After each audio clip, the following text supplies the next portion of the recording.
Paris had a way of waking up as if it were posing for a photograph, softly, glamorously, effortlessly dramatic.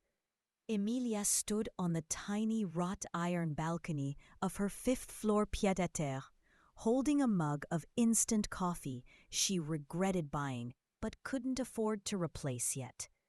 Below, scooters zipped between buses, bakery doors flung open with bursts of buttery air, and the Seine shimmered like a quiet secret. It was her favorite few seconds of the day, the little window before Paris remembered it was Paris and started testing her. She glanced at her phone. 0748. If she left now, she'd arrive exactly on time. 0749. If she left now, she'd be French on time, which Zoe claimed meant 5 minutes late. 0751. Too late for either. Oh no. She tore back into her apartment, nearly tripping over the half-assembled IKEA shelf she promised she'd finish yesterday. Her blouse was halfway tucked, her hair definitely not styled, and she somehow managed to stab herself with a mascara wand while checking if both earrings were on. The answer? No. The mascara wand everywhere. The solution? None. Paris, be nice to me, she exhaled, before slamming the door behind her and sprinting down the narrow stairwell. She burst into the street and immediately collided with someone. Her tote bag flew open. Lip balm, notebook, and a shamefully squashed pain au chocolat scattering across the pavement. "Sacre bleu!" someone exclaimed. "Are you all right?" She blinked up at him. Tall, dark wavy hair, warm hazel eyes, a perfectly undone scarf thrown around his neck like he'd stepped out of a men's fragrance ad. He crouched instantly, helping gather her things. "I'm so sorry," Emilia blurted. "I wasn't looking. I was late and running and late." His lips curved at the edges. "You already said late. Twice. Very convincingly."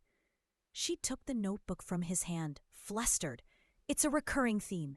He handed her the slightly crushed pastry, his fingers brushing hers. "Then I hope the rest of your morning goes better than this unfortunate first collision." Something fluttered low in her stomach.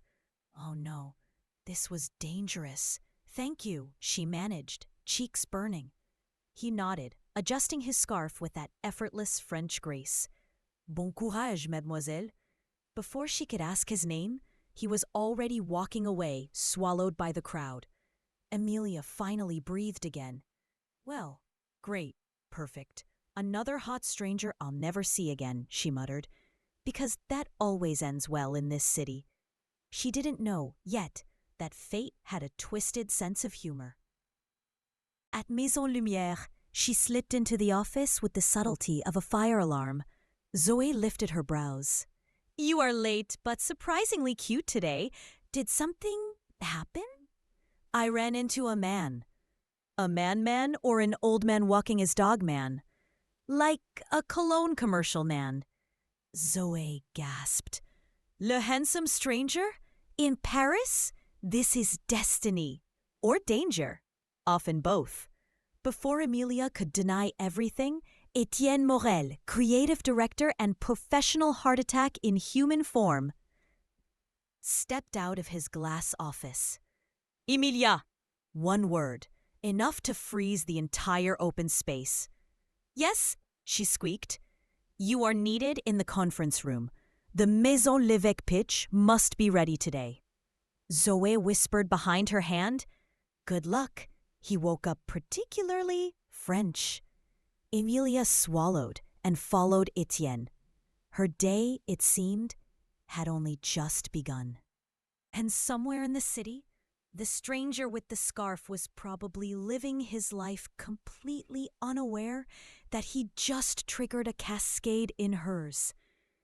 Inside the conference room, Emilia stared at the mock-up slides glowing on the screen, while Etienne tapped impatiently beside her.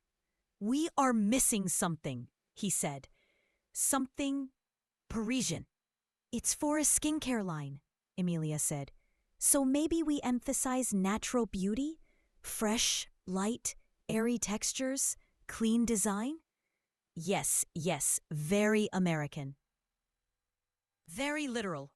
He waved his hand as if swatting away a mosquito. In Paris, beauty is not announced. It is implied. Implied? Amelia repeated. Like the way a woman walks down the street without needing to explain herself?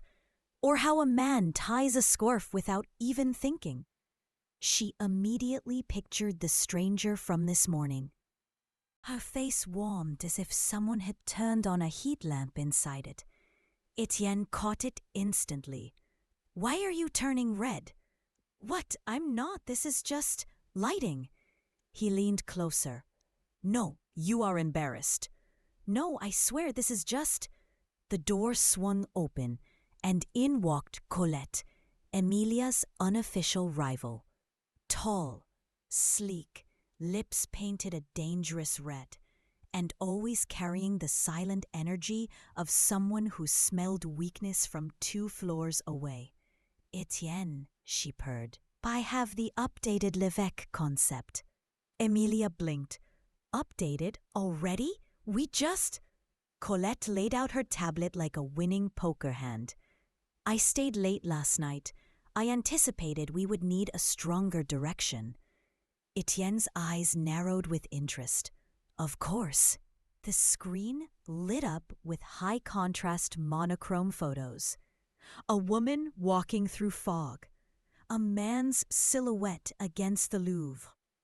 A close-up of skin with droplets like dew.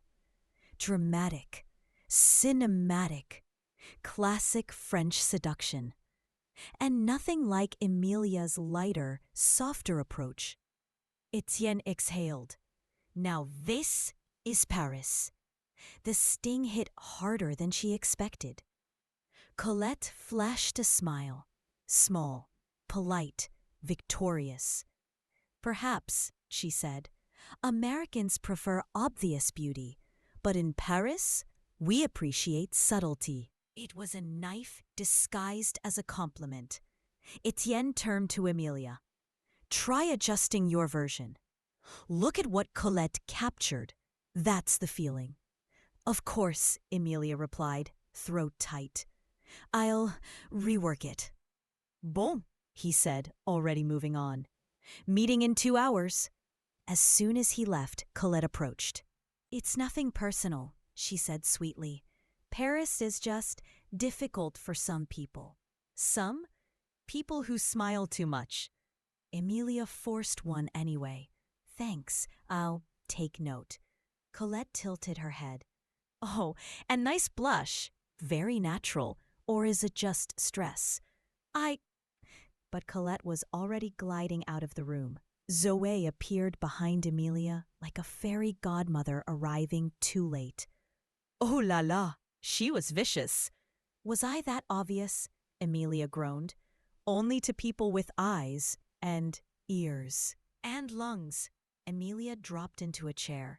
I knew I should have stayed in bed. Zoe leaned conspiratorially. Then you would not have met your mystery Paris man. Yes, and that would have saved me from thinking about him while Etienne was lecturing me about implied beauty. Zoe's jaw dropped. You thought of him during Etienne's rant? That is the most French thing you have ever done. But the truth was simple and mortifying. She had thought of him. More specifically, of how he had said bon courage like he knew she needed it. She shook the thought away.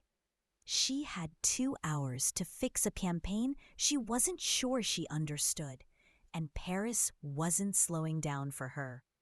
2 hours later, the room was full again. Slides ready, stomach in free fall. Etienne folded his arms. Emilia, show us. She clicked and prayed. Her new concept was not dramatic, not shadowy. Not a cinematic noir poem like Colette's. It was gentle. Paris in soft morning light. Skin glowing naturally. Warm tones instead of blue ones. A visual story about intimacy, not seduction. Quiet confidence instead of mystery. The room was silent. Colette smirked. Etienne stared at the screen, expression unreadable. Then, "This is good." Emilia blinked. "It is? It is not what I asked for," Etienne continued. "But it is exactly what they want," Zoe whispered. "I told you." "You captured the softness of L'évêque," Etienne said. "Their identity is not drama. It is quiet, luxury, warmth, approachability. This is better." Colette's smile faltered. Etienne nodded once, the closest thing to applause from him. "Well done, Emilia." And for a brief, glowing second, she felt like she could breathe in this city. But Paris, of course, was not done with her, because as everyone filed out, a familiar voice floated from the hallway. "Mademoiselle, we meet again." She turned. The scarf, the eyes, the man from this morning. Her jaw dropped. Zoe squealed. Colette stared like she had just identified a threat. He smiled warmly. "I believe this time we collide on purpose." And Emilia knew. Her day was about to get infinitely more complicated. Emilia swallowed hard, suddenly painfully aware of how many people in the hallway were pretending not to eavesdrop. Zoe was practically vibrating, and Colette looked like she had mentally declared war. "You," Emilia breathed. "You're here?" The stranger laughed softly. I'm here for a meeting with Etienne Morel. We're collaborating on the Hôtel Montmartre renovation visuals." Zoe clutched Emilia's arm with the subtlety of a fireworks show. "You're an architect?" Emilia asked, trying to sound normal, professional, not starstruck by a man she had known for 34 seconds. "Interior architect," he corrected with a polite nod. "Lucas Marchand." "Emilia Carte," she replied automatically, but he already knew. She saw it in the slight lift of his brow. "Yes, I heard your name earlier. I believe I witnessed a victory in that room." She laughed nervously. "I'm still not sure it wasn't a hallucination." Lucas leaned slightly closer. If it was a very convincing one. Her heart did a somersault. Before anything more dangerous could happen, Etienne stepped out of his office. "Lucas," he said, shaking his hand. "I see you found our newest team member. She is, how do I say, chaos, but productive." Emilia turned bright red. "I thank you?" Lucas smiled. "I like chaos. It makes life interesting." Zoe mouthed behind him. "Marry him, now." Etienne waved them toward the meeting room. "Come, we have much to discuss." As they walked, Zoe leaned in to whisper, "I'm telling you, this is fate. It's just a coincidence. Mon Dieu, nothing is just in Paris." Inside the room, renderings of Hôtel Montmartre glowed on the screen. Warm golds, velvet textures, the stunning blend of classic and modern.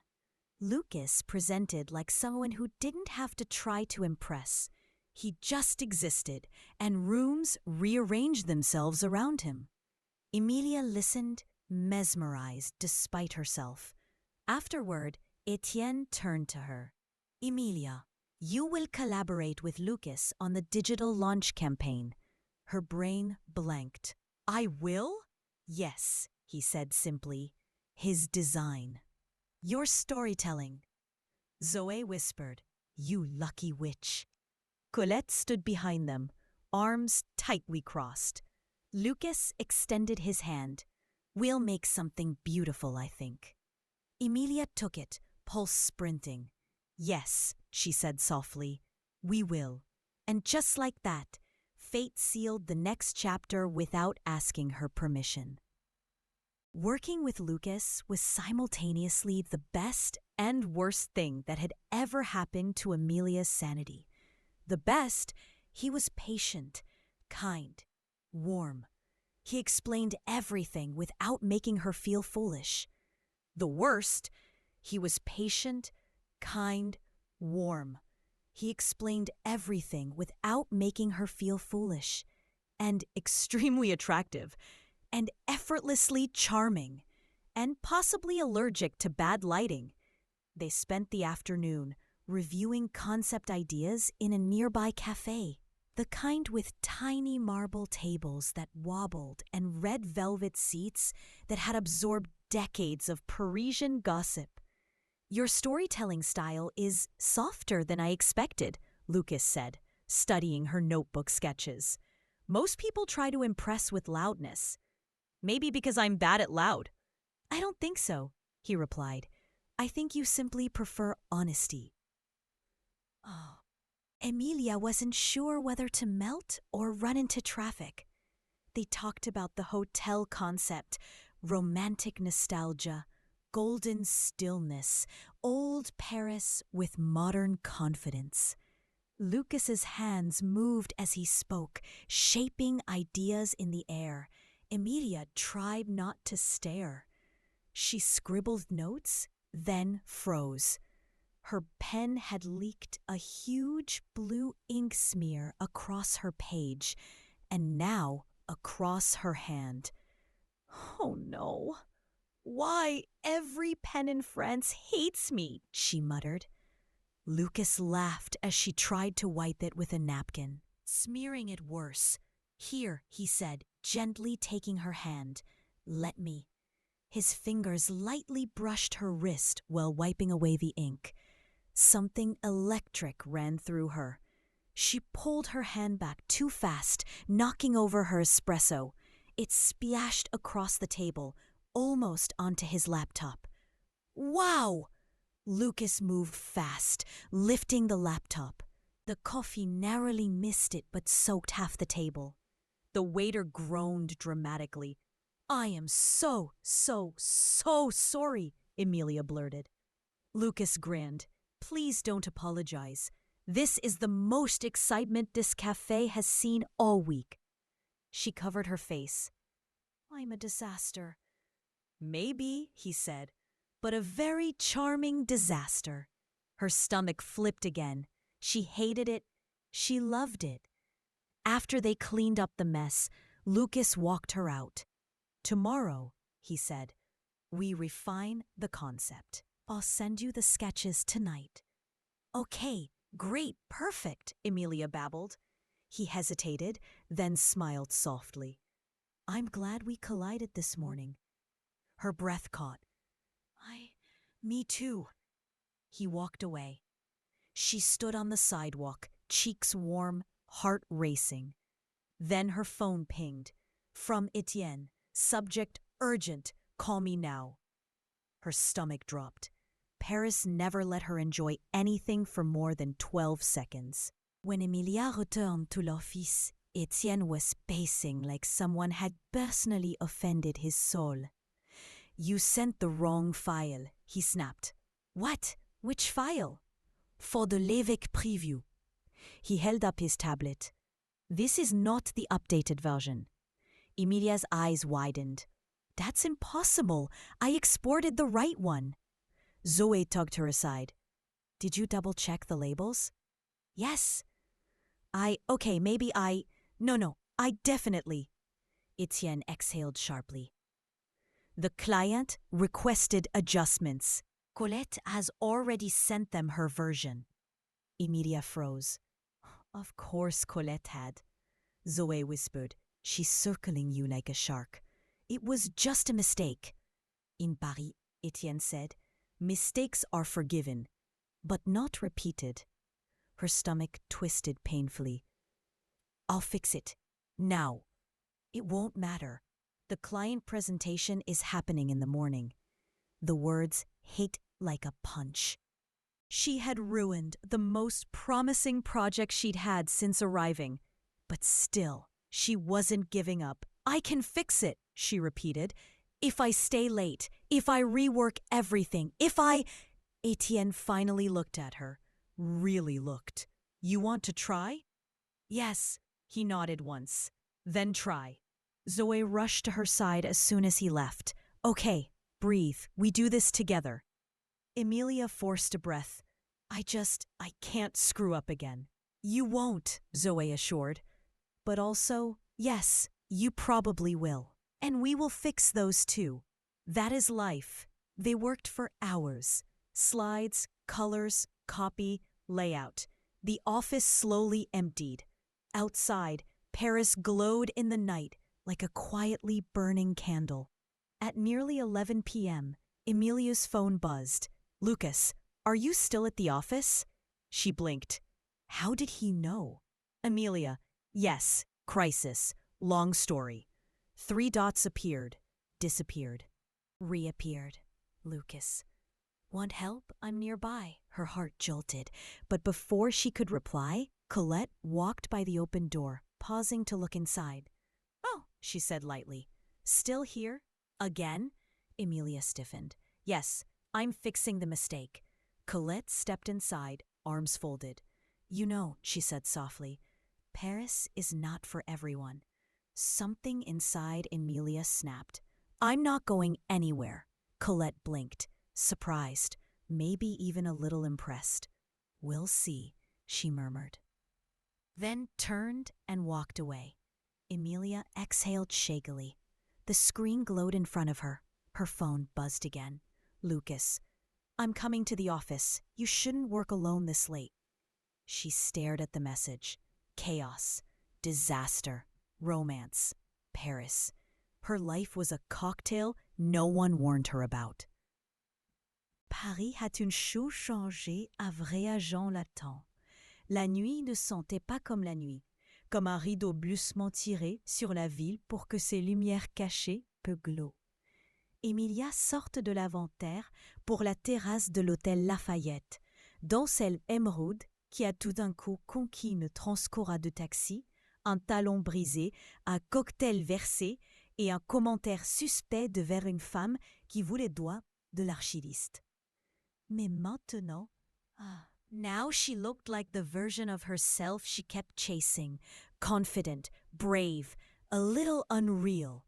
The rooftop glimmered with strings of soft golden bulbs and candles flickering in glass cylinders. A small jazz trio played in the corner, and the Eiffel Tower glittered behind them with the casual arrogance of something that knows it's irresistible. Emilia took one breath, then another, willing herself to walk in as if she belonged here. Because tonight, the Spotlight Awards were celebrating Paris's most promising talents in design, marketing, and creative innovation. And somehow, impossibly, she was nominated for Rising Visionary of the Year. A month ago, she was crying in her Chicago apartment because her job fired her via email at 7:42 a.m. Life was weird. Lucien spotted her first. Of course he did. He was the kind of man who always noticed when a door opened, especially if the woman entering looked like a wish someone whispered into a fountain. He approached, champagne in hand, wearing a navy suit that fit like it had been sewn directly onto him. Bonsoir, Emilia, he said, his voice smooth in that maddening French way. You clean up beautifully. I would almost believe you had an easy day. She laughed once. Oh yes, extremely. Casual. I only almost got arrested twice. He smiled. Then it was a normal day for you. She punched him lightly on the arm, and he pretended it hurt. But before she could relax into him, before she could decide if she even wanted to, the crowd parted and Julien arrived in a swirl of charisma and mischief. He kissed Emilia on both cheeks dramatically. Mon étoile! I am so proud, and also furious. These people don't even deserve your presence. I should be the one organizing this gala. Honestly, the lighting alone. He paused to glare at a spotlight. Rachel is an assault. Emilia laughed, feeling suddenly beautifully supported. She had a team now, friends who chose her. people who believed she belonged here. And then someone cleared their throat behind her. Mathieu. Oh God. He looked exactly like someone who owned half the hotels in Paris and knew the recipes for every heartbreak in the city. Emilia, he said softly. A word? Lucien stiffened beside her. Julien raised a brow so high it nearly left his body. The romantic tension in the air sharpened like a knife. Emilia swallowed. Yes, sure. Mathieu led her toward the terrace edge, where the wind brushed her hair back and the Eiffel Tower reflected in his eyes. I heard about your nomination, he said. You deserve it, truly. Thank you, she murmured. And I also heard about the argument you had with Sabine earlier today. She groaned. Everyone knows? In this city? Life. Viens. Vien. Viens. Some piqué. She groaned. Everyone knows? In this city? Trust me, she said. Everyone knows. 20. You know how the arguments. Yes, all right, she murmured. And I also heard about the argument you had with Sabine earlier today. She groaned. Always. But thank you. But Sensen's argument? She cringed a bit. Some people even think she was messing with Mathieu. A pigeon sneezes, and the entire Sixth Arrondissement as her heart thudded. Not just professionally, not just as business partners. It was obvious. Everything he didn't say hung in the air with the weight of a confession.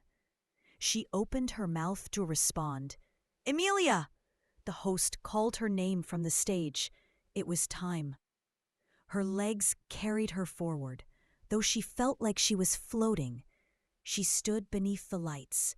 Lights Julien hated, obviously, and waited, breath trembling as the presento praised the nominees. And the award for Rising Visionary of the Year goes to... A pause, a dramatic look. Emilia Carter for the Fleur de Lune campaign. The applause hit her like a warm wave. Her chest tightened. Her eyes stung. She walked on stage and accepted the glass trophy, her fingers shaking. When she turned to the mic, Paris stretched out behind her, glittering, alive, listening. Wow, she began, the word cracking. I didn't prepare anything because I honestly didn't think I'd win, or even be here, or feel this brave. A soft laugh rolled across the terrace. A month ago, I was terrified and lonely and very sure that Paris was trying to kill me. Another wave of laughter. But then I met people who saw things in me that I couldn't see yet. People who didn't let me give up. And to them, I want to say thank you. Merci. And to Paris, thank you for teaching me that chaos is just another form of magic. She stepped back. The applause exploded. Julien wiped a tear dramatically with a napkin he stole from someone's table. Lucien clapped with quiet pride, jaw tight like he was holding back something more. Mathieu watched her with a softness that was almost dangerous. And Emilia felt herself glow, but the night wasn't done with her. As the crowd dispersed, Lucien approached again, this time slower, surer. Can I walk you out? He asked. She nodded, following him toward the rooftop exit. But before they reached the stairs, he caught her hand, not pulling, not demanding, just holding. Emilia, he said quietly, Paris is full of people chasing something, but you, his thumb brushed her palm. You make people want to stop running. Her breath hitched. Lucia. Before she could finish, he stepped closer, searching her eyes for permission. She didn't move, didn't breathe, didn't stop him. Their lips met softly, a careful, testing, impossibly sweet kiss that felt like a light switching on inside her chest. But then, Emilia, Mathieu's voice, behind them, steady, wounded. She broke away, breathless, spinning to face him. He looked destroyed. Not angry, worse, like someone watching a dream slip from his hands. "I'm sorry," he murmured. "I didn't mean to interrupt." Lucien's jaw clenched. Emilia's heart lurched painfully. Suddenly, she was standing at the center of a crossroads, Paris stretching out around her like a map of impossible choices. Her career, her future, her heart, all waiting, all complicated, all hers to decide. Mathieu stepped back. Lucien stepped forward. The Eiffel Tower flickered at the exact wrong moment, like Paris herself was sighing dramatically. Emilia closed her eyes, overwhelmed and trembling, because tonight she didn't just win an award. She triggered the storm that would define everything that came next.